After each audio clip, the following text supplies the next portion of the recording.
they seem to really need to get, because they were a very good success story, but then in the last like 10, 15 years, they really need to get their act together. So yeah, here they are. This is today that they have to pay $1 billion to settle shareholders. If you want to read about it, you can just read this quick summary here.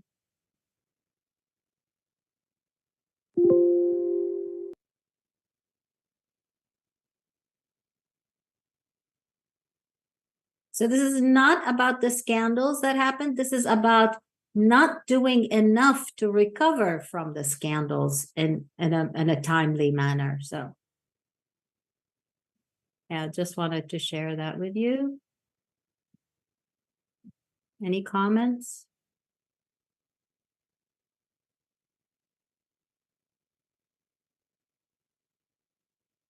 Okay, so how are you going to study for the final? Questions for you. What's your plan?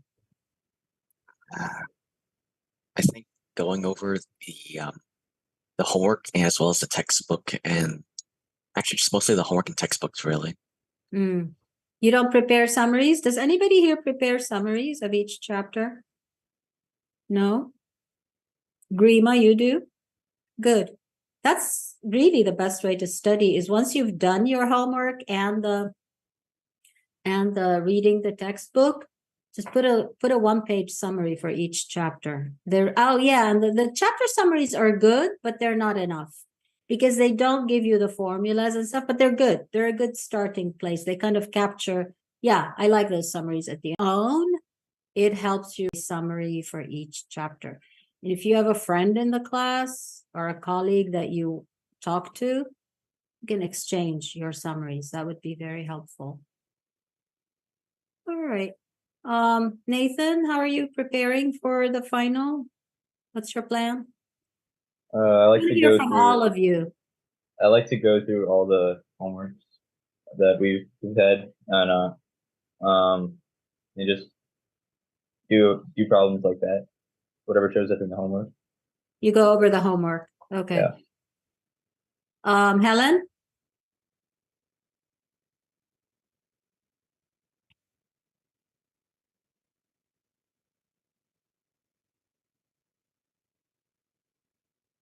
How do you go over the material?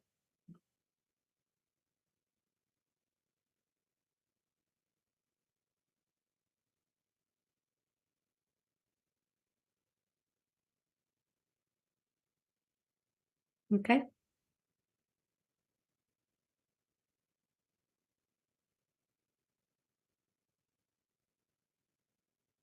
Okay. Kimberly, how are you going to prepare for the final? What's your plan? We go to the homework and read the book to look at some important words or some information that I maybe can help me. Okay. Yeah, that will be interesting. Hong, what do you do? Yeah, I review on the homework and the reading assignment. Homework and what? And reading assignment. Reading? Yeah. Okay. Brian, do you do anything different? No, nothing different for me. Just, going through the homework and going to the summary. Okay. And Sandia? Yeah, usually my practice has been before the homework, I see your summary that you have put in the modules, and also I listen to the lecture, so that becomes 2 times of listening, and then I refer to the homework. So that's how I've been doing. So I think I'll go the same way. Those helps. And from there, I sometimes refer to the book also for some points. Okay. And then I note down some important ones in the book to You note remember down. some solutions, some understanding. Caesar, if you do anything, Casey already told us, right? And Caesar, if you do anything different, please put it in the chat. I really advise you to go through the book, prepare a summary for each chapter after you've done the homework. Or do both. I would, the way I used to study, or I would, and not too long ago, believe me. So when I was doing my PhD, I was studying still. So I would actually read a chapter and do the homework together. So read the chapter and then go, like, read a section and then go do the homework and then go back to the section, see if I missed anything. Then another section and homework. So it feels like it should be a back and forth process between the book and at the end put together like a summary of concepts. Anyway, you all do what you feel like, but this is my advice, is to prepare summaries. I reread chapters and watch videos on YouTube where my weak spots are. Good idea. Yeah, I'm glad you mentioned YouTube. I don't know, does anybody else use any videos, external videos? No? I mean, I could. What was that one channel that you recommended? With Investopedia, but that's not videos, is it? What did Investopedia. I don't remember. YouTube has a lot of stuff, definitely. Accounting Coach, I don't know if they have your website, your book website has videos as well. Don't forget those. If you're stuck on anything, your book has a bunch of exam videos. Crash courses, Grima. What does that mean? Oh, that's the name of the site? What's crash courses? Can you speak or no? Oh yeah, I can speak. My bad. I thought my mic was on. It's basically like they put everything from like one place in one video, and it's just kind of like really helpful because like they just like go over all the points that we already went through. Can you put the link? Yeah, I'm finding it right now. Please, if anybody has a good link, share it with the group. That would be really nice.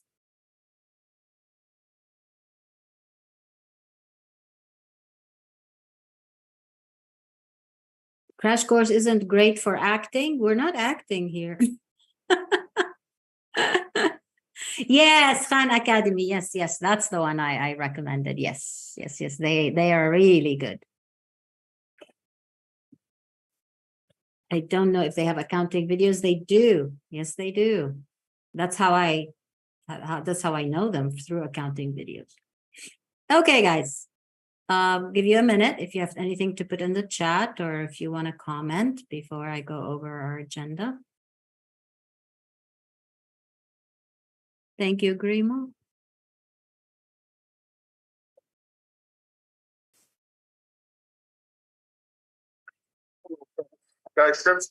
Okay, HelloFresh. I used to do HelloFresh, but not anymore. But they're good. All right.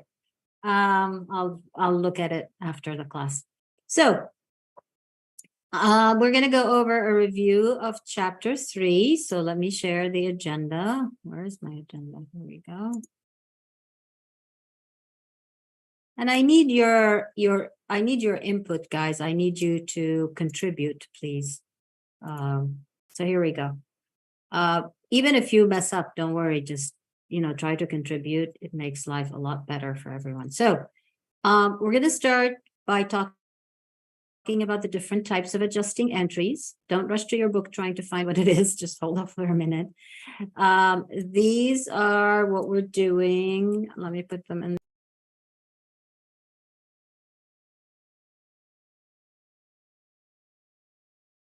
This is what we're doing for chapter 3. And at home, I advise you to work on P33 on your own, on the notebook, not in McGraw-Hill, and do the first and the second parts of P33. That's a good review of adjusting entries. If you want to do 3 and 4 as well, those of you who want to do a little bit more, then you can also do sections 3 and 4. Sections 3 and 4 are about preparing the adjusted trial balance and the financial statement. It's all very good practice. So at home, do this one. My question to you, how do you feel about closing entries? Are you comfortable with them? I need to hear from you, so please speak. Yes, no, I'm not sure. I would like a review. I'm fine. I would like Yeah, I would also like a review. Kimberly, what was that? I would like to review. Okay, who's comfortable with them? Raise your hand if you're comfortable or say something. Closing entries. No, you're all not you don't remember them? Okay, we will review them then, I suppose. All right, and then we're gonna go to receivables, chapter, was it 7 or 8? 7. And how are we recording bad debt and the differences on the income statement? Problem 7.2a in the class, and for home, I advise you to do problem 7.4a for practice. Okay. Any questions?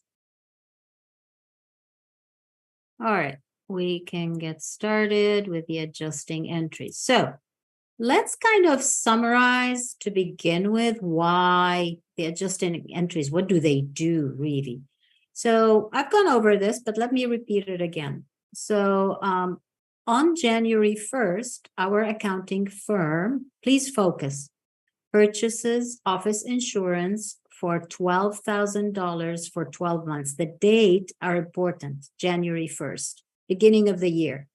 We pay $12,000 for insurance and it's for 12 months, meaning it's until December 31st. This is how you have to think as you're reading. Assume $1,500 in revenue recognized and received. That's what that is, right? $1,500 already recognized and received. Now, what does the income statement show that day on January 1st if we were using the cash basis? What's your answer here? What should I put over here if we were using the cash basis? Anyone?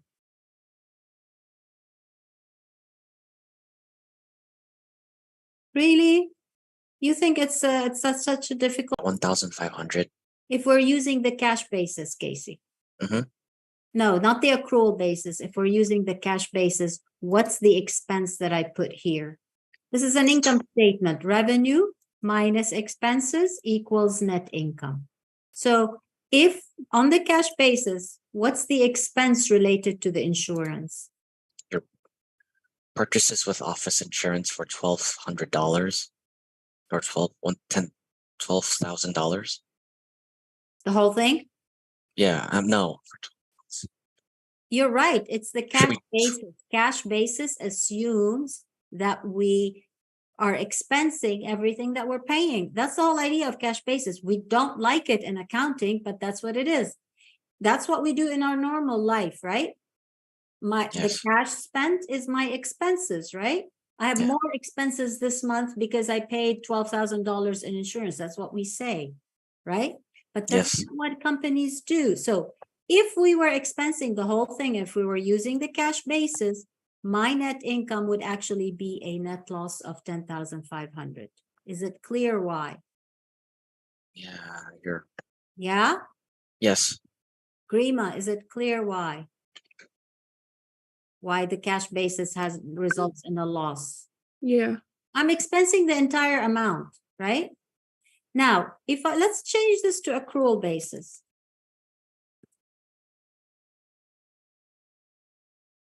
If I were using the accrual basis, what would I want to see over here, Nathan?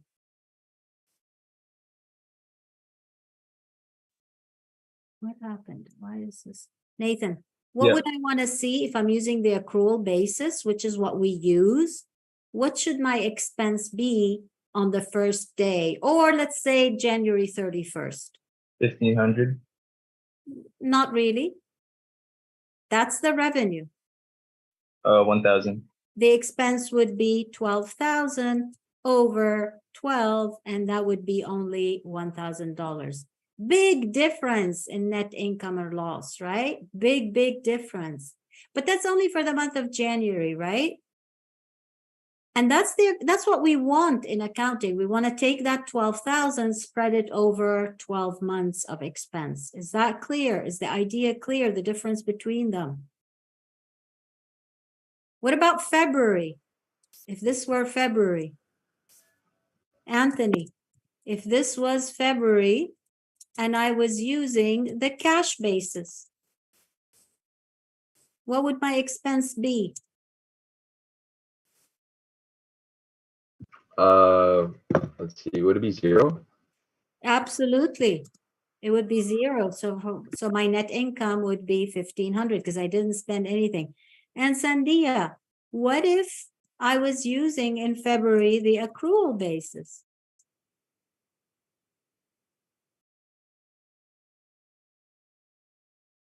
What was the Sandia, amount, Miss? what? What was the amount? Sandia, So it will be 1,000. what amount up here? It's going to be 1,000. 1,000. So the net income will be 500 under the accrual basis. And same thing for March, same thing for April, same thing for May, etc. Kimberly, what's your question again? Why you get zero? Why you get zero on the Right, let me tell you why.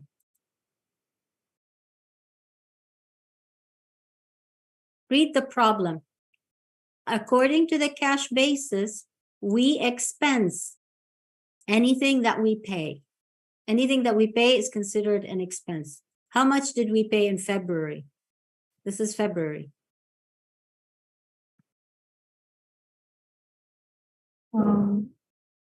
1,500? We didn't, this is the revenue, guys. Why is everybody telling me 1,500? 1,500, you're seeing it, you're saying it. No, this is revenue. My question to you is here. Let me put this here. And this is what we're looking for. We're looking for this number.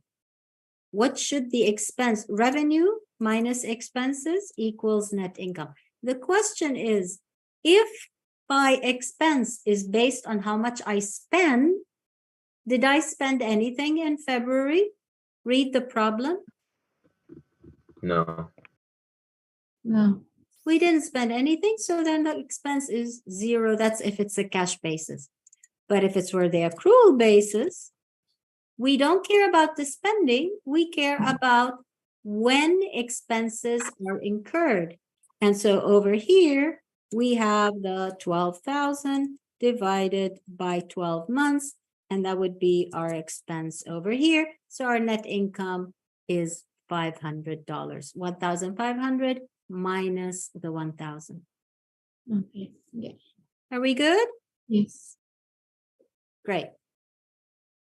Now, let's go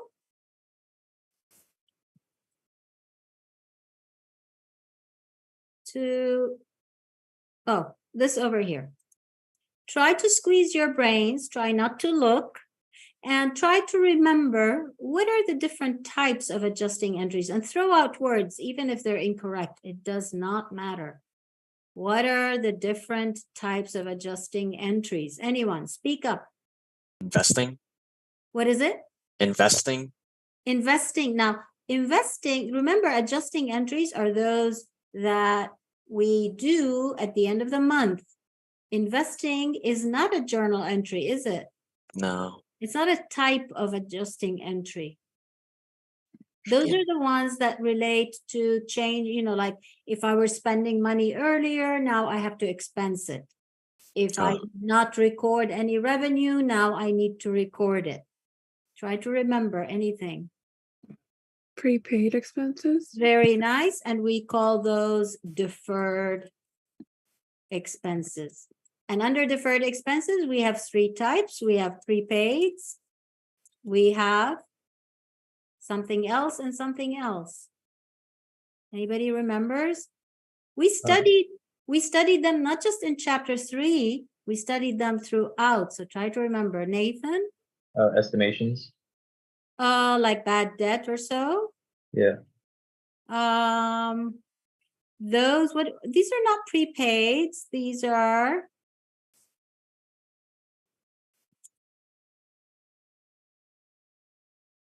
accrued expenses, right? So for example, things like bad debt expense, good one, Nathan. That is actually an accrual. That's an example. Good. Other than prepaids, what did we study related to plant, property, and equipment? We have to do what at the end of the month, Hong?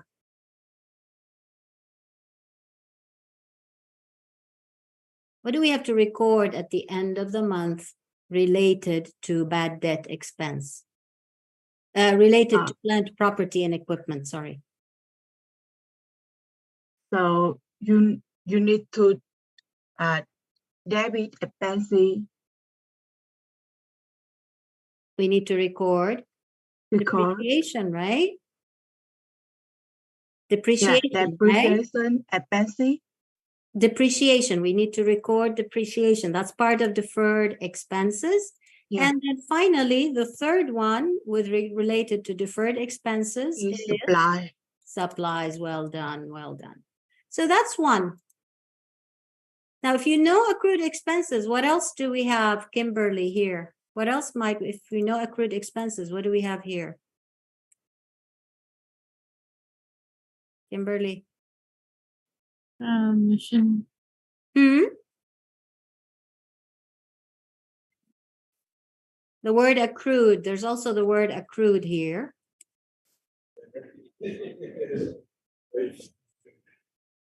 In receivables, you learned to accrue receivables, right? And that's accrued revenue, right? When I don't collect revenue at the end of the month. And then the last one over here, it has to do with chapter 10, which is about current liabilities. Was it 9 or 10? Brian, this is related to a liability in specific. If that one, I'm guessing deferred revenues. but Yeah, deferred- yeah, unearned revenue. Yep, unearned revenue. So these are, good job, guys. So these are the 4 types. Now, what you're gonna do now, what do we mean by these? Well, here's what we mean. This is the table in your just made to look a little bit different in your module. So here are the deferred expenses. The first one is prepaid, right? That's what we said over here, prepaid expenses. What does it mean? It means that we have to record an entry as follows. At the end of the month, we have to expense insurance, for example, and we credit prepaid insurance. But only at the end of the month, because before that, what we would have done, we would have debited prepaid insurance because the cash was paid before the expense is recognized. The expense is recognized here when we actually record this at the end of the month. Like, for example, the example I showed you for insurance, cash was, let's say we're at the end of the month, January 31st instead of January 1st. January 1st, you paid the cash and you record it in the prepaid account, but then you don't actually recognize the expense until the end of the month. The second one is supplies. Same thing. We debit supplies expense and credit supplies at the end of the month for the amount of supplies that we have used. So we debit an expense and we credit the asset, similar to this here.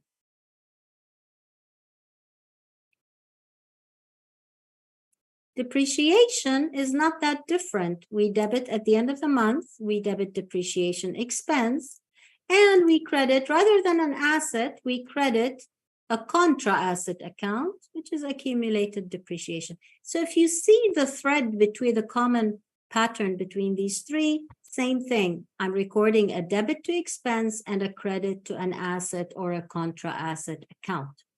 So those are the deferral of expenses or deferred expenses.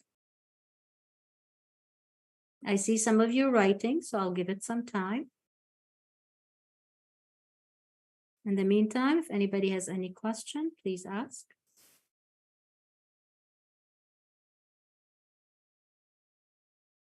Is any of this starting to ring a bell now?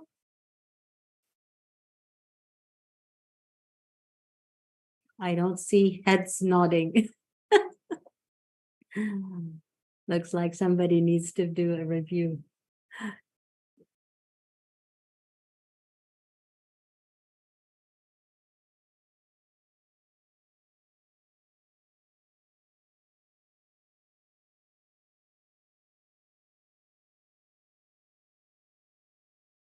I have a question about depreciation. Yes. So it's like when I saw the end until the end of the chapter. So when I read about this and reviewed the useful life of an asset is it for every plant asset? Like, do they really do that in real life? Like for every equipment, do they assume that there is a useful life, like buildings and other assets too? Very, very good question. When I used to work at Clorox, we depreciated, for example, software over 3 years, equipment 7 years. Buildings, oh, that's a different story. Building is like 20 or 40 years or something like that. So yes, we did it by group. We didn't like look into each and every asset. It's like, okay, you buy computers, for example. Well, other than, yeah, laptops, I think were like less than, the equipment was like 7, but laptops or something like that were like 3 years or 5 years. Yeah. So we did it by Okay. group. Thank you. Because in the last homework in the 12th chapter, so it was very confusing on the depreciation problems. So almost like there is a book value, there is an initial cost for some. So I'm still like, and then when I read about this, then not on all the problems they are mentioning that there is a useful life, and then it's calculated. So Well, for you, for the class, I mean, they don't do it like they do it at work Okay. because they're trying to get you to practice and repeat okay, the but thing. in real The time, whole idea is practice, repeat things multiple times, repeat, repeat, repeat. That's the best way to study. Yeah. okay, thank you. You're welcome. Now, the next thing we're going to talk about, so that was deferral of expenses. What was the second type, Anthony? Anthony, what was the second type we talked about a few minutes ago? Accrual expenses. No, the second one was Oh, deferral of revenue. unearned revenue or deferral of revenue. Now, in this one, if you remember the liability, when we studied current liabilities, in this case, what happens is we get money, we receive money in advance of the service. So cash received before the revenue is recognized. So today, for example, is May 16th. I may receive some money today for work that I will not do until the end of the month. So when I receive the money, I debit cash, credit unearned revenue. Now, at the end of the month, the adjusting entry is this. I have to debit unearned revenue. I will let you write, but I hope that you listen first. Because this is already, you have it in the module, but if you want to write, that's fine. Just make sure that you're understanding what I'm saying. So at the end of the month, the adjusting entry is to debit unearned revenue, reduce it, and recognize the revenue. This is the amount that goes into the income statement. So we're debiting a liability, we're reducing a liability, and we are increasing revenue that shows up in the income statement when we record this entry. Give me an example of when you would have a situation of unearned revenue.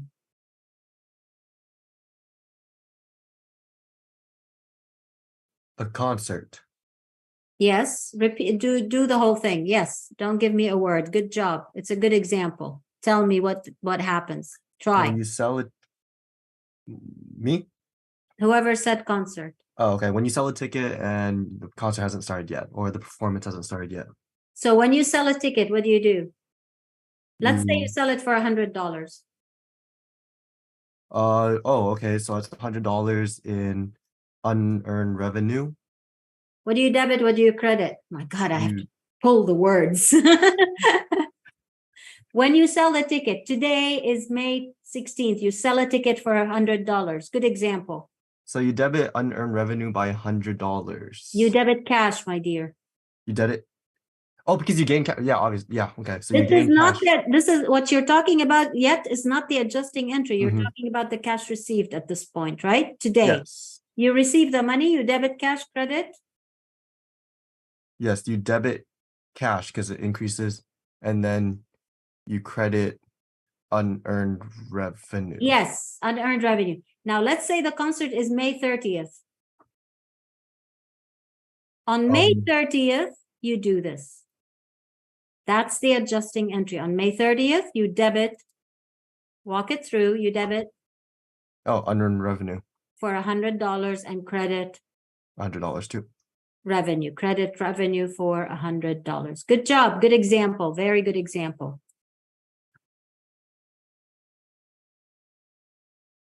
Any questions? Is anybody still writing or anybody needs more time?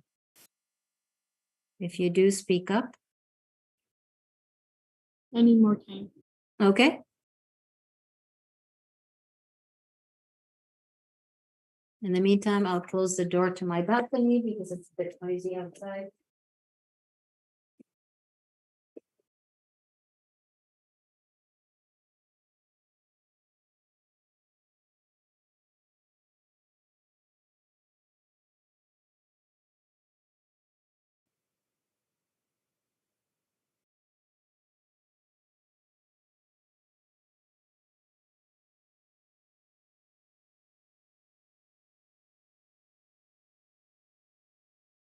Are you done, Kimberly? No.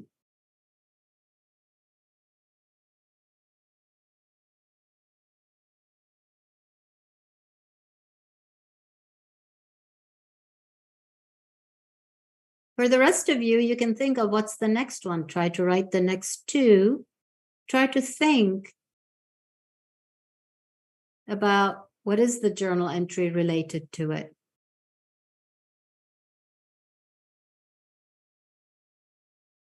No. Good. The third situation is accrued expenses. And this is where we record, for example, bad debt expense, right? So what we do is at the end, now the difference between all of the above and these ones is this is the situation where we haven't paid cash or haven't received cash, but yet we have to record a journal entry. So for example, bad debt expense, there is no cash involved, but we do have to record an expense and we do have to record a liability at the end. Not a liability, sorry, bad debt expense, I apologize. Bad debt expense is a contra asset account. It would be up, bad debt would be, yeah, it would be the same as this. But well, let's not use it because I want you to remember this as a liability. This would be, for example, I have an electricity bill that I haven't paid. So I received the bill, but I haven't paid it yet. Or maybe I haven't paid my rent in a while. So I have to record the expense and I have to record the liability. What other examples might you have? Grima, can you give us an example? What might there be something that you owe that you haven't paid till the end of the month? And it doesn't have to be accounts payable. It can be any liability account. Rent, Rent, I mentioned that. Another one? bills. No. I mentioned that. I want you to add to what I said. Anything different, maybe? At the end of the rent. What about related to a loan, Grima? Isn't that bills though? Like you pay the loan bill? Not the loan itself. Related, an expense related to the loan. Interest? I could have interest expense, and I have here interest payable. Good. I could have here tax expense, and I could have here taxes payable. Oh, sorry, my typing. I could have here wages expenses. I could have here wages payable, and so on, right? So all of these situations are types of accrued expenses. Oops.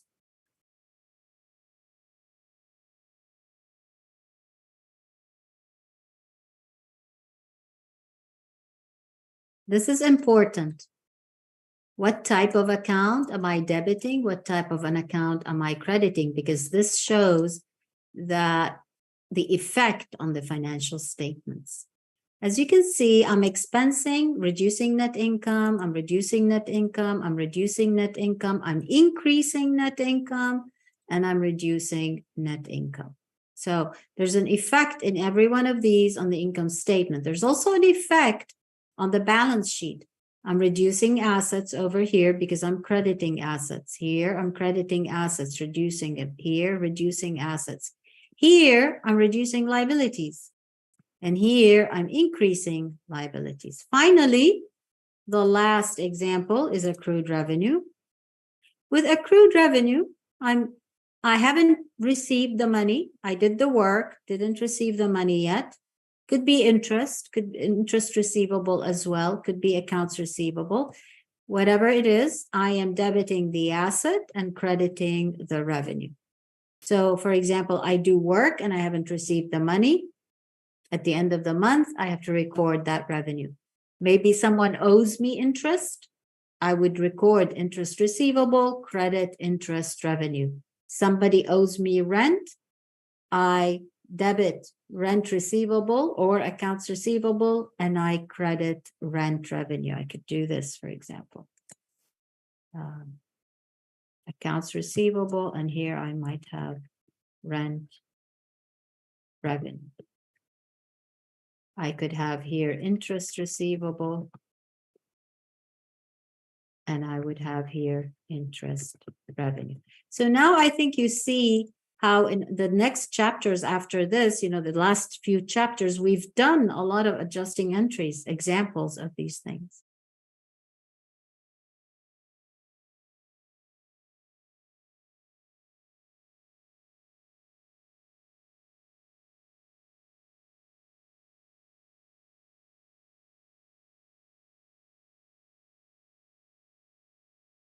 Now, what I want you to do, I want you to open your books to QS 316, and then EX 39 and EX 310.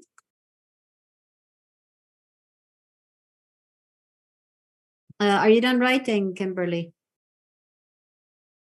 Yeah. Good. So we can go over here and we can go to the book.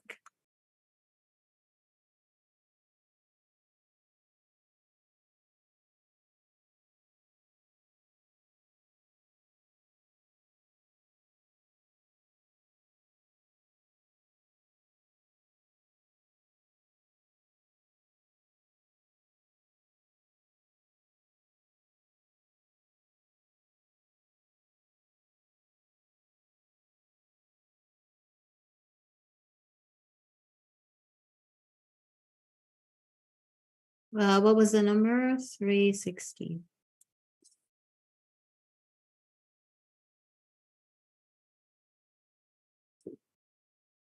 Okay, so let's see.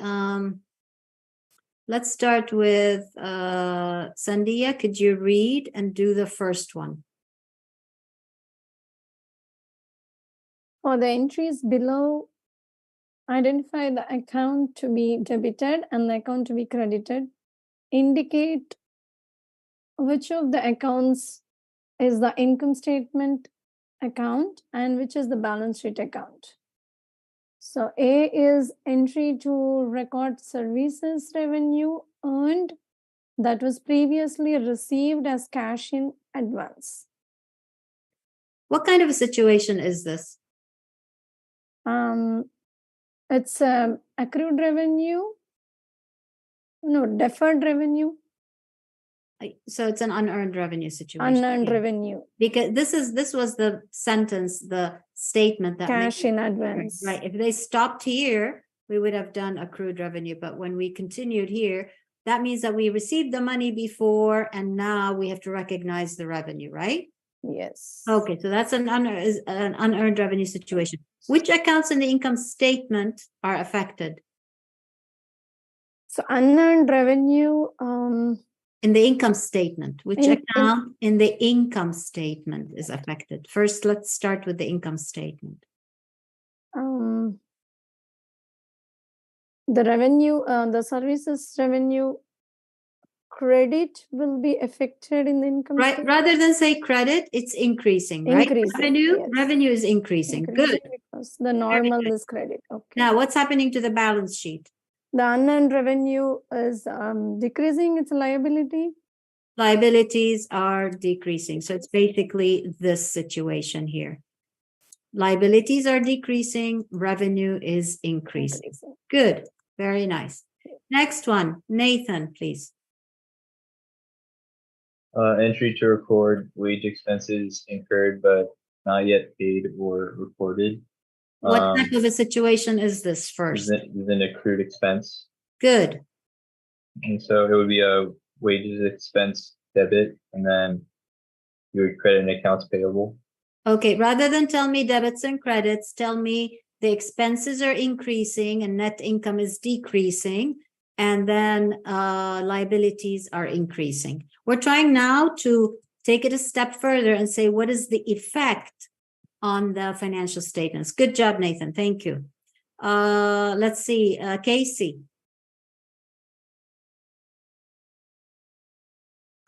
Entry to record service revenue earned but not yet billed or recorded. This is a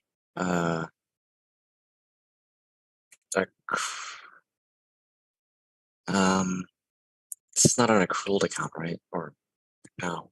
This is a situation where we have revenue This- that we did not receive, cash received after the revenue is recognized. So we need to recognize the revenue and the cash will be received later. It's an accrual revenue. Yes, You debit the is this. revenue increasing or decreasing? It's increasing.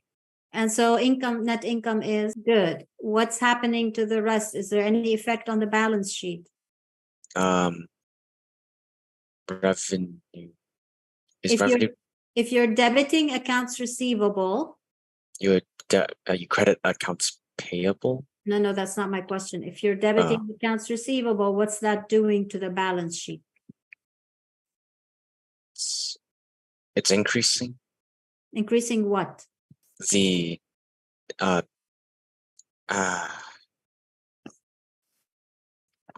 Look on the screen. Look at the screen. the accounts receivable. Well, yes, The revenue. you're debiting accounts receivable. Accounts receivable is a current asset, so assets are increasing. The language of business, guys, is not saying assets are increasing, assets are decreasing, liability is increasing, liability is decreasing, equity increasing, and then net income expenses are increasing, revenues are increasing. So yeah, that's Yes. what I'm trying to get you to practice here. Good. Next one, Anthony. Okay, so D is it?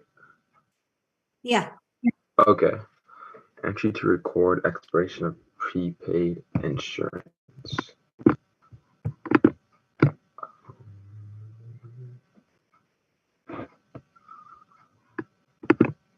So would that be deferral of expenses? Yeah. Okay. And then let's see.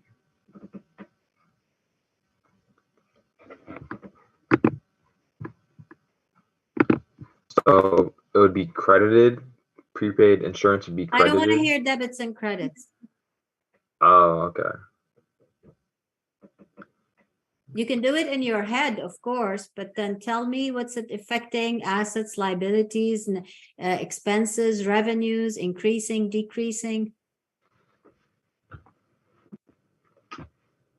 Okay. So it's decreasing, and then it's an asset. So yeah. Yeah, what? It's decreasing assets, yeah. Yeah, it is. But what else? There's always a couple of things happening. Because there are debits and credits, there's two things at least happening. So here it is.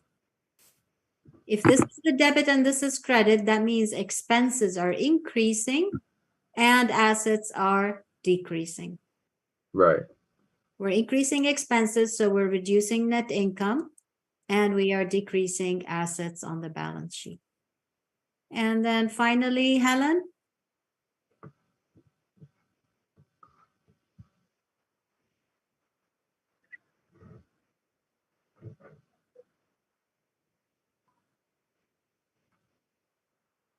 Good. Keep going.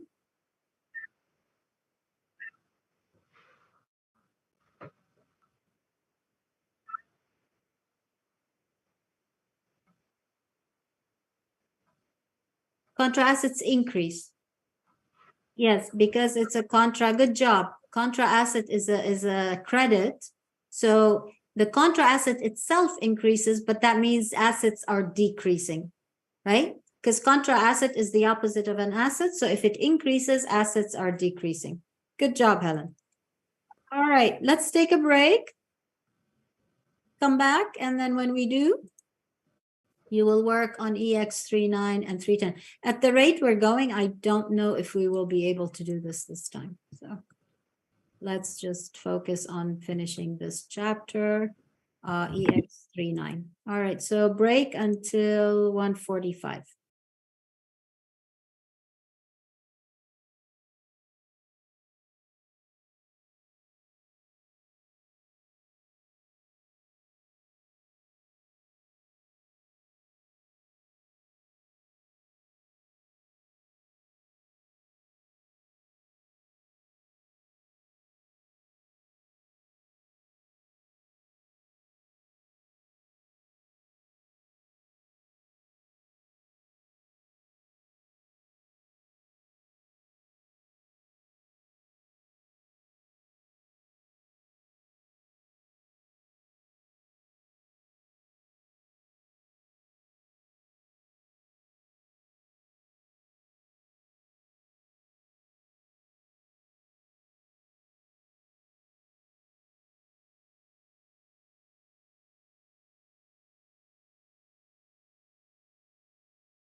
Welcome back. Sorry, I'm late.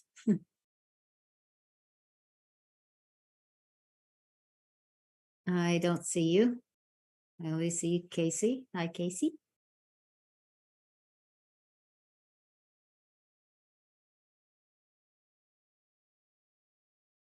Kimberly, are you there? Helen, Caesar, Hong, Brian? Yeah, I'm here.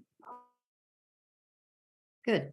All right, everyone. So in the chat, we're now doing exercise. What did I say? 3-6, right?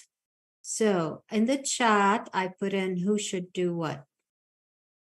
Their answers. So I'll give you like, 20 minutes or 15 minutes to do it. A through F, everyone. Do you see your names in the chat? Yes? Somebody speak up, say something. It's 3-6 or 309. Oh. Oh, no, sorry. Thank you. You're right. 3-9. Yes. 3-9. Good job. Excuse. Well, oh, never mind. Sorry. I just wanted to ask what questions we're doing. That's all. This one, 3-9, page 73 in online. So read it. These are just the accounts that they're giving you, but even if they're not giving you the accounts, you know them already, so you don't really care about the accounts. They're just asking you to really prepare the adjusting entries for end of December 31st. And I gave you, so everybody please record these, take a few moments. Try to, before you do that, try to think which type is this one. For example, the first one, wages of 8,000 are earned by workers, but not paid as of December. So this is an expense that has not been yet repaid, which means it's an accrued expense. So if you're in doubt, you don't know what to do in terms of entry, you go there. Once you identify the type, you have the debits and the credits in the table you just wrote down.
Kimberly, yours would need a T account. That would help you to do C, and everybody else for C, you need to do a T account. For D, you also need to do a T account to figure out the answer easily.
Please put in the chat when you finish.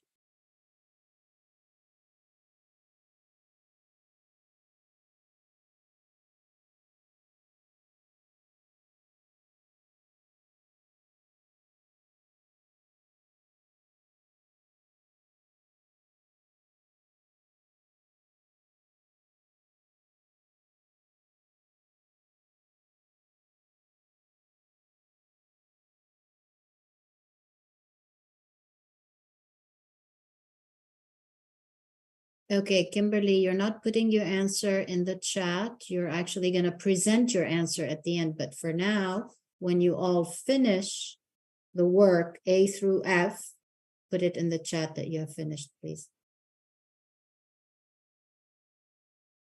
Okay.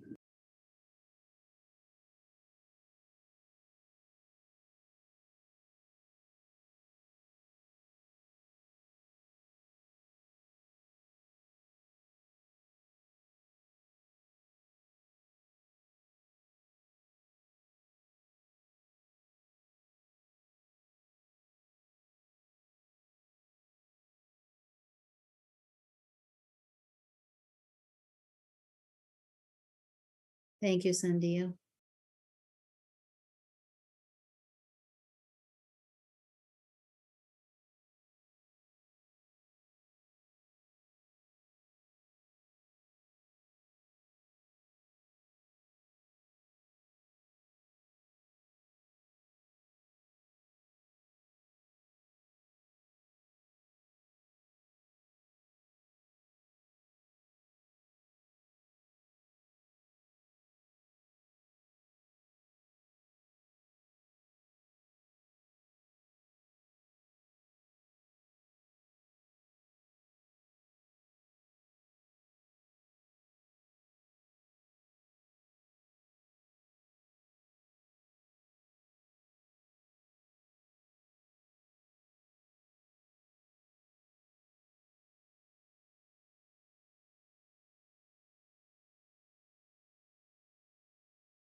Helen, my dear, you're telling me this now.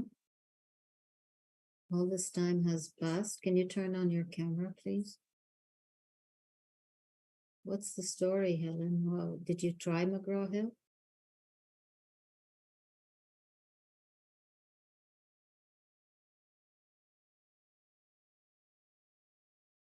You couldn't do that last week. You couldn't do that last week, and you were going to message them, did you? And what happened?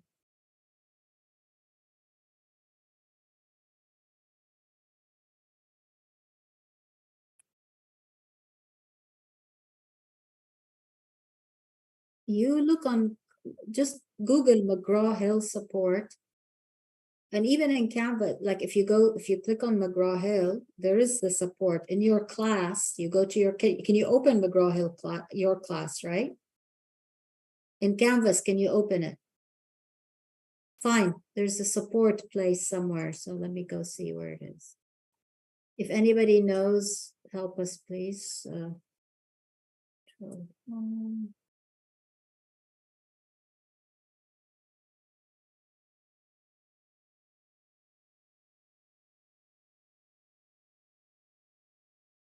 There is a support.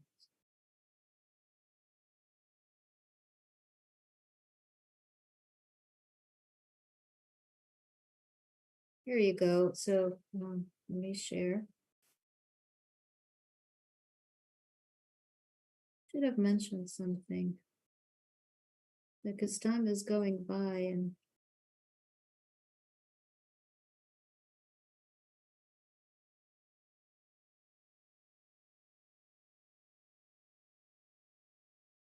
so if you're an MH Connect, you go to your account over here and you can see support.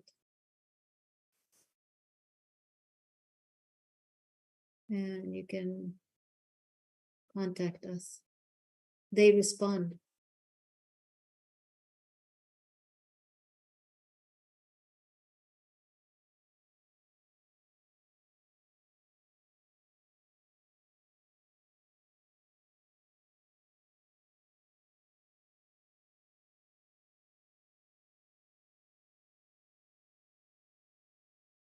So Nathan and Sandia have finished. What about the rest of you guys?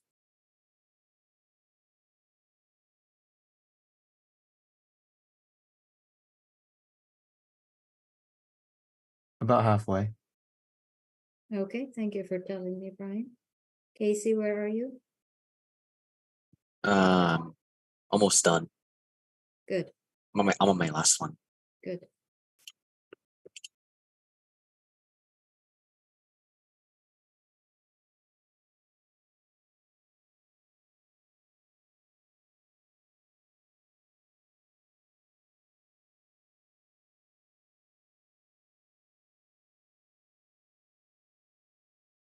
Those who have finished, if you want, you can go on to the next one that we had in the chat. It's up to you. What's the next one? I don't know, it was in the chat. I put it Oh. in the chat already, but go up in the chat, you'll find it. Okay, I found it.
Okay, everyone, we're waiting.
Okay, guys. You're gonna give me one by one your solutions. I'm gonna write them for everyone, so.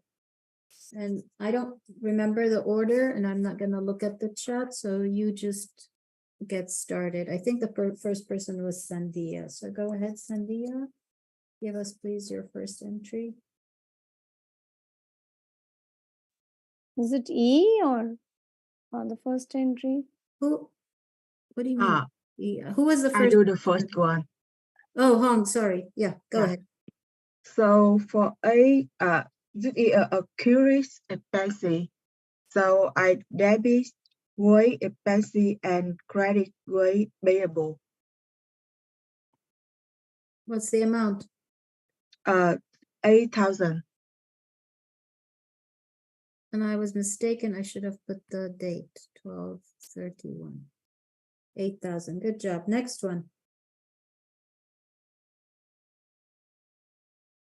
Next one.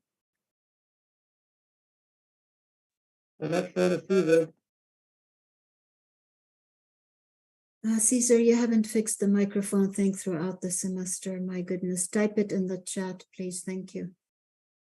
Debit depreciation expense for 18,000. Credit accumulated depreciation for 8. Now here, they're actually giving you the amount. In the chapter on plant, property, and equipment, you had to calculate it using straight line depreciation, right? Again, this is 12. So supplies expense for debit, 4,500. Okay, before you do that, here's the T account. We initially had 240 beginning balance. We purchased, how much did we purchase? 5,200, 1,200. right? And then they told us that a physical count shows that we have 440, right? So 240 plus 5,200 minus 440, this would be the amount used. And that's how much, Kimberly? Oh. Okay. Yeah, I think I'm wrong.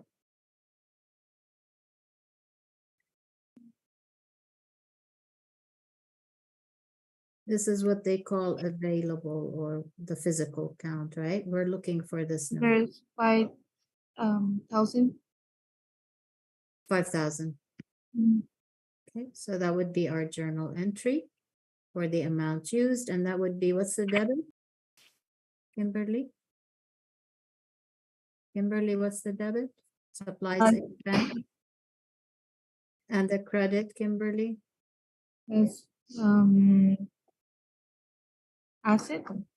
Yeah, so this would be the expense. This would be increasing the expense and reducing net income, and this would be reducing the asset. So here, reduces net income. This one, reduce asset. Up here, the other ones, wages expense. This one reduces net income. Wages payable. What does that do, Nathan? Reduces liability. Increases liability. And Grima, what does this one do? That one does. If expense is increasing, Grima, what happens to net income?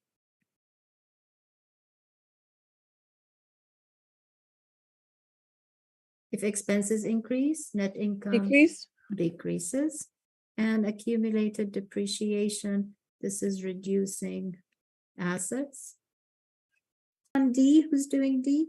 I'm doing D, Go ahead, and please. I wrote for debit insurance expense 2,800. And Before we do that, we have a beginning balance of 4,000, and then they tell us an analysis shows that 1,200 of unexpired remain. So that's what's remaining. Be careful, right? And so as you're telling us the amount expired is 2,800. My 8 is kind of crooked. So let's go ahead and do the entry. Go ahead. And debit insurance expense for 2,800. And credit prepaid insurance for 2,800. What does this do to net income? That would for net income, it would, since it's it would increase net income and decrease, and for the second one it would decrease. Wait, Okay, the first one is an expense, and when you increase expenses, does it make sense to increase net income? it wouldn't increase net income, it would increase an expense. Right, I'm talking net income. It reduces net income. Okay, What okay. we care about, what everybody cares about is net income. When you're talking about, sure, you can say expenses increase, but then you have to follow it up with like reducing net income, because that's really what counts. And then the balance sheet. So prepaid insurance, as we credited, we are reduce assets. Okay, yeah, that helps. Next one. Yeah, it's me. Debit unearned interest revenue for 1,050. Okay, this is interest revenue that we have not earned, that we have not received, but we have earned. We haven't received the money. So, okay, it's interest expense. Again, it's not an expense, this is a revenue. It's a revenue, interest revenue. Think that you're the bank, Yeah. and you have interest that you need to accrue from your customer. They haven't paid it to you yet. You haven't received it. So what do? You debit. Interest receivable. Good job. 1,050. Is that to interest revenue? 1,050.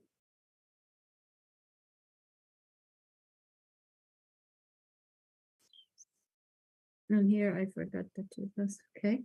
And what's the effect on the financial statements? So, it asset. No, it increases the asset. One by one, interest receivable increases. so Increases the asset. Increase assets. And interest revenue, it increases the net income. Well done. Well done. Well done. And then finally, F. Yeah. Debit and interest expense for 2,500 Debit interest expense. and credit accounts payable 2,500. Company as a bank. Rather than accounts payable, we do interest payable. The idea is the same, but this is not a vendor, so we end up using interest payable. Okay, so go ahead. What's the amount? 2,500. And the effect on the financial statements? The interest expense decreases assets and Reduces assets? yes. No. Try again. Net income. Good. And then interest payable increases liability. Well done. Now I have a question for you. And when this interest is paid for related to F?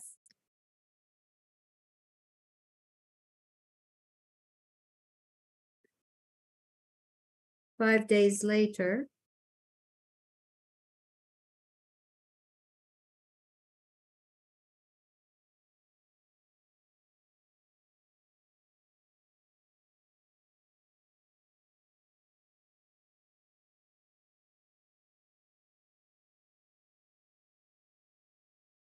And Grima, maybe you can do this one. When interest is paid 5 days later, what is the journal entry to record it? And let's say January 5th.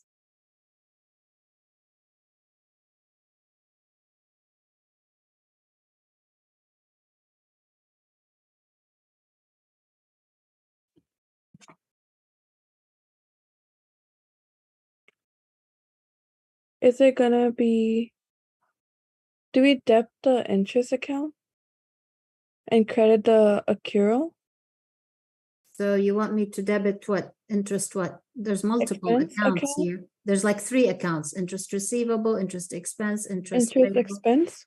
Well, we already did that, right? We already recorded the expense. So what we have Payable? now, we have to close the payable. So we debit interest payable. What do we credit? Accrued interest payable account?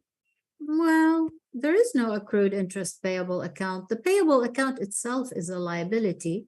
You pay the interest. So if you're paying something, what would you credit? Interest expense? If you're paying, you always credit cash. This is if you pay it after. This is not the journal and this is not the adjusting entry. These up here are the adjusting entries. This is just simply the payment. You have a debt and you pay it, you credit cash and debit the liability or the payable. Okay?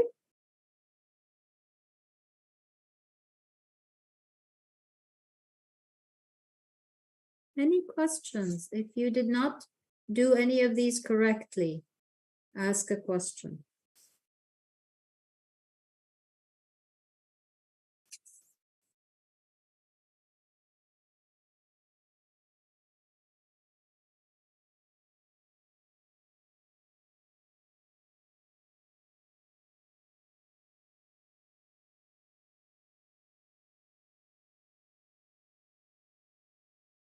Okay, how did you do? Thumbs up, thumbs flat, thumbs down.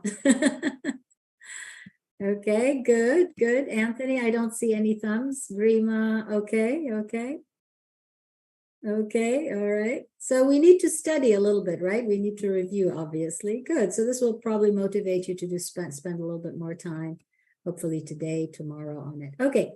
What I want to do next, I'm skipping that chapter on receivables since you guys wanted to review closing. Let's do together the exercise 3. We did 310, by the way. We did it as we did 3.9 because it was talking about the effect on the financial statements. So everybody open your books to 323. Exercise 323.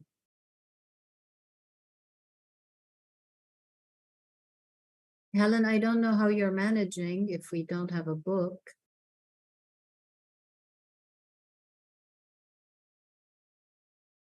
My dear, you're spending class time on this one. You should have done it way before. Okay, exercise 323, everybody.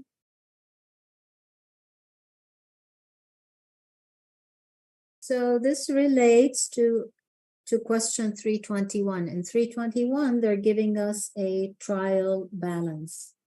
And they're telling us that the retained earnings account balance was 140,000. Okay.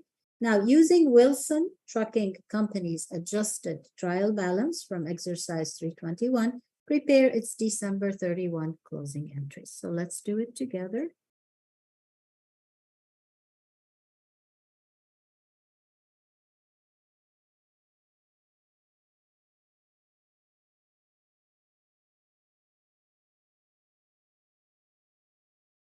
Grima, you had a question in the chat about depreciation, and I forgot to answer it after I saw it later. So depreciation, yes, is annual. Was that your question? No, it was like the one that we talked about, like the monthly one, and then use of like tax expense can be one of them. Sorry, I wasn't focusing. Repeat again, sorry. It was, wait, let me see my notes. I just read. It was during the deferral of revenue. No, it was like accrued expenses. And I thought tax was yearly instead of monthly. Yeah, tax is yearly, but you can accrue it monthly because if you record your net income monthly, then you can accrue the tax monthly. Okay. Yeah, but then you pay it once a year. Good question. All right, so let me share my screen.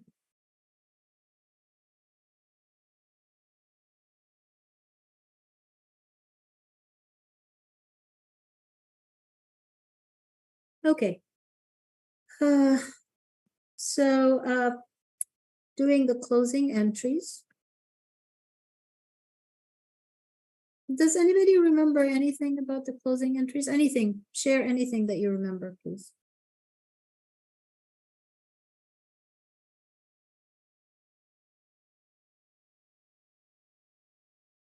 Nothing? The balance must equal 0. For all the revenues and expenses. That's in all journal entries, yes. Kimberly, were you saying something? No, it's me. I said we make all the revenues and expenses balances to 0. Good.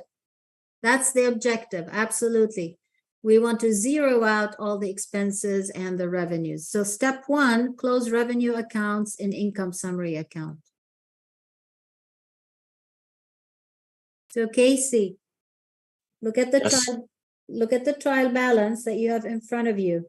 What revenue do you see? How many revenue accounts do you see?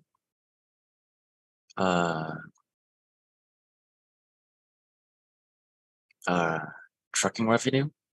1 account, right? So that's the only account that we have to close. How much is the balance? 130,000. Is it a debit or credit? It is a credit. Of course, because it's revenue. So if we want to close it, what do? We must debit it. Correct. So that's our first step. We debit trucking revenue. Good job. For 130,000. And we credit this account, the income summary account, which is just a temporary account. You know, at the end of the day, it will be 0. So that's step 1. If there are other revenue accounts, we put them all in the same journal entry.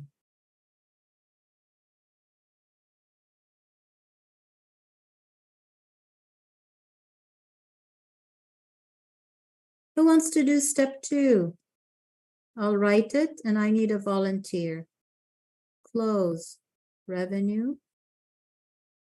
Close expense accounts in income summary.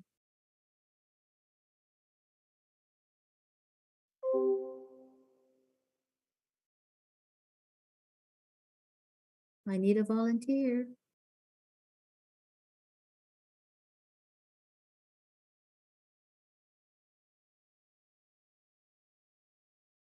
Really? I'm the one who has to do everything, guys? Could I do it? Yes, please.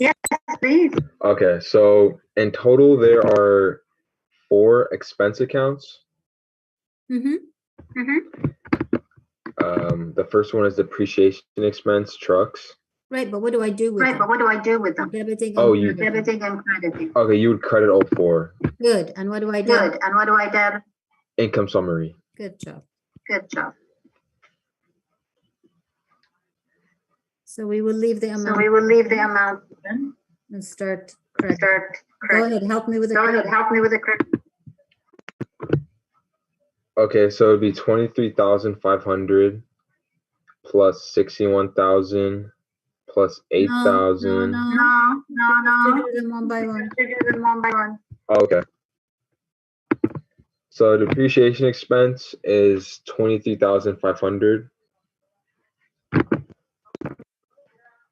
Salaries expense is 61,000.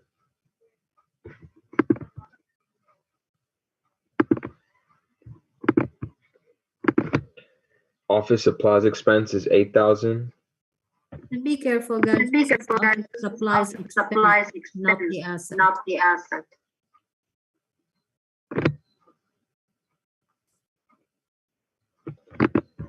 And then repairs expense is 12,000. There is no repair.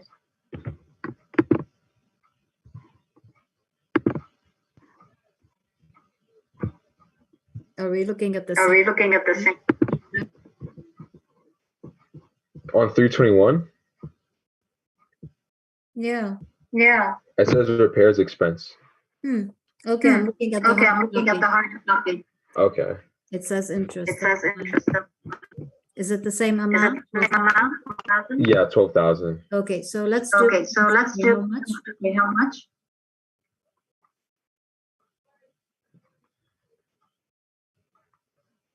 So that would equal 104,500.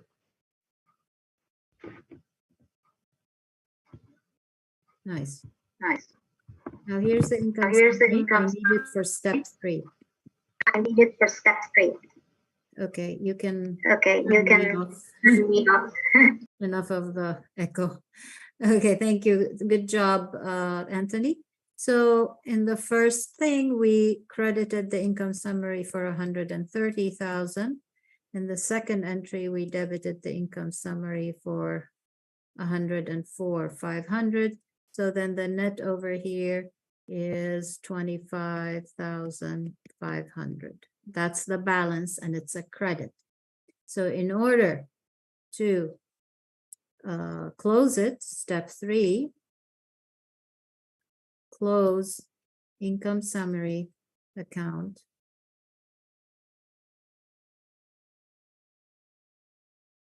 Into which account? Which account? Into retained earnings. Well done.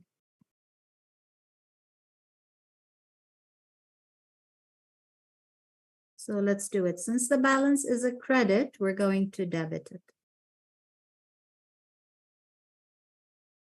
If it were the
anyone remembers step 4?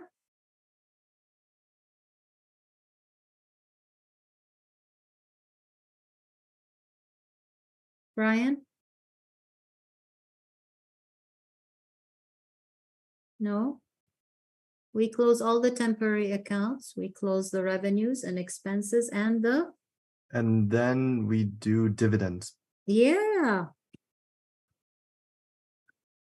Same thing. We close the do we have dividends in this case? Yes, we do. So we close dividends into retained earnings. So here we have 20,000 and here we have 20,000.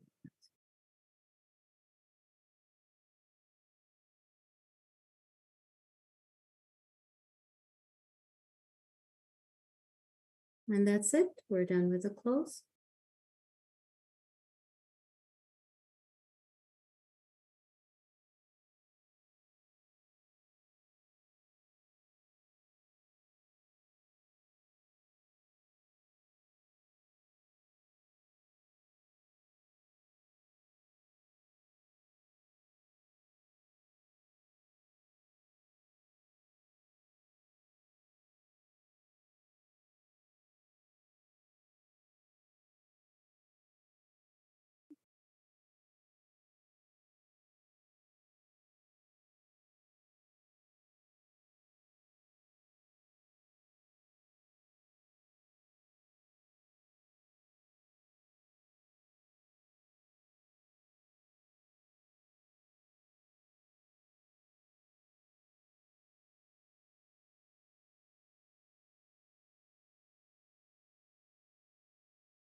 Yeah, I sort of have a question. So the retained earnings is now 25,500, right? You don't add the dividends even though that is step 4. Let's do it. Good question. They told us in the problem, and they showed us in the trial balance that the initial balance was 140,000, right? Yes. Let's post everything we've done. There are no effect to retained earnings the first 2 steps. The third step, retained earnings, is increased by 25,500, and that's the net income for the period. And in step 4, yes, we do reduce dividends. We do reduce retained earnings by the dividends. And so we have to post it over here. Do the math, Brian. It should be 145,000. Those are the dividends.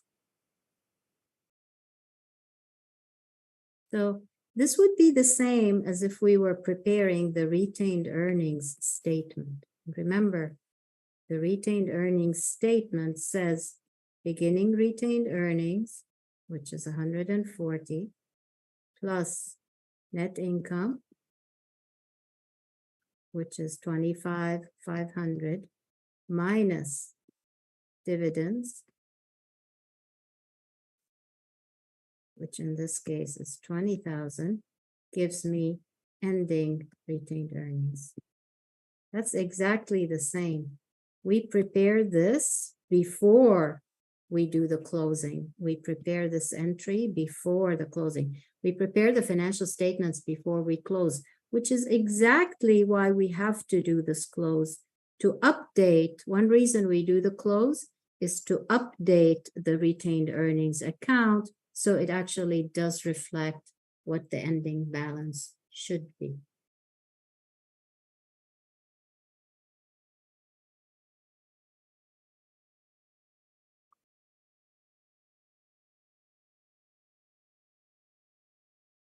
Any questions?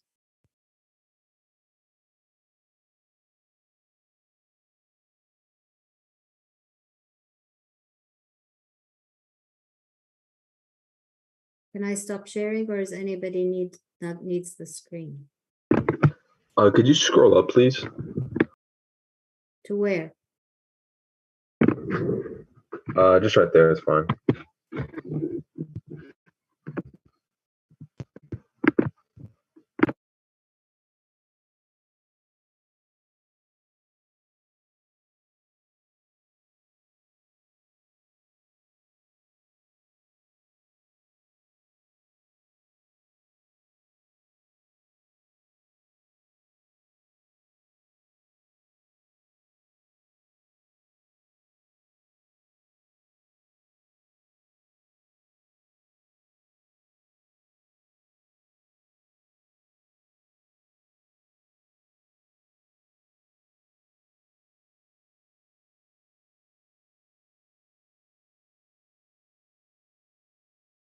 I think I misspelled for a minute.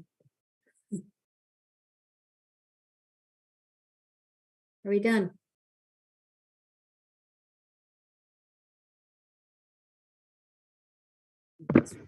Nobody's Are you done, Anthony? Yeah. Kimberly? Yes. Okay. So remember now the close? 4 steps. Closing Yeah. revenue and income summary. Step 2, closing all the expenses, cost of goods sold, and any debit accounts into the income summary. Closing, and then we close the income summary into the retained earnings, and then finally we close dividends into the retained earnings. So the result of all the closing entries is to zero out all the income statement accounts and zero out the dividends and update the retained earnings with the results of this accounting period, which is increasing it by net income and decreasing it by dividends. That's the story of the close. Think of it as a story. Okay, any questions about anything? Now, I'm going to ask you a question, and I want a truthful answer. Throughout the semester, how many of you, and raise a hand, how many of you really read the chapters? And it's okay if you haven't, there's nothing I'm going to do about it or that, but I want to know, how many of you have actually read the chapters thoroughly? Raise a hand, please. 1, 2. I want thoroughly. If you haven't read them thoroughly, don't raise your hand. Thoroughly. 1 person. 2. Okay. Okay. All right. Good to know that. Okay. Just wanted to know. I really think reading helps, but I know that students don't always want to read. I didn't want to read when I was a student sometimes, but I did read because I felt like without it, I'm not going to get enough. So yeah, just in future, try to train yourself to read a chapter. And if you don't want to read the whole chapter in one sitting, make it into chunks. You just have the discipline to do it like, a couple of times a week, spread the studying over. I think many of you study the last day when things are due. Am I right? Yeah, I think most of you do the homework on the last day, and that's when you focus all your energy on that chapter. Okay, try to not leave things till the last minute for the final. You do have good time. You really have like 2 weeks. So try to put in, an hour or 2 every day for the accounting if you can. That would be good. Continuity is good. It'll keep it fresh in your mind. Any questions? I don't have time to do the receivables, but is there anything that you have in mind for the next session? Can you post a chapter that will be in the finals? They're all in the final. Okay. The only one that we decided that we're not going to add is 13. Okay. It's a comprehensive. I probably won't put any questions from chapter 1, even though that's Nathan's favorite chapter.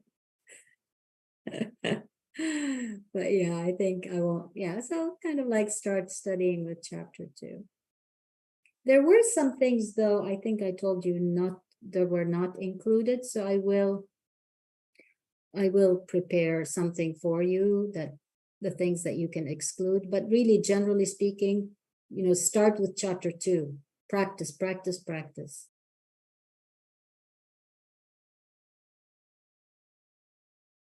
So no requests for Thursday?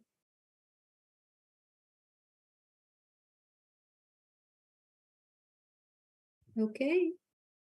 You're also quiet. I will see you Thursday. Helen, please stick around for a little bit. Bye, everyone. Bye. Bye. So Helen, what happened? Were you able to reach them?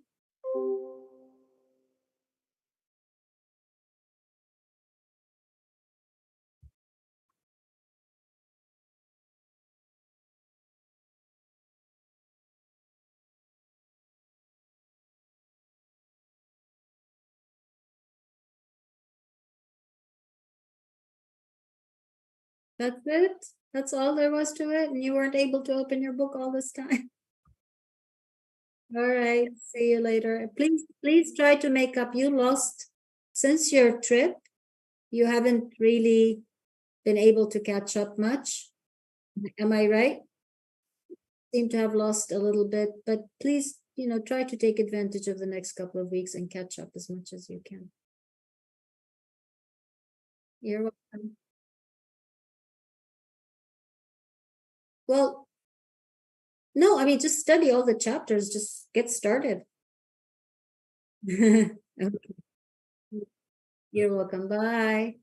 Do you have a question, Brian? Yeah,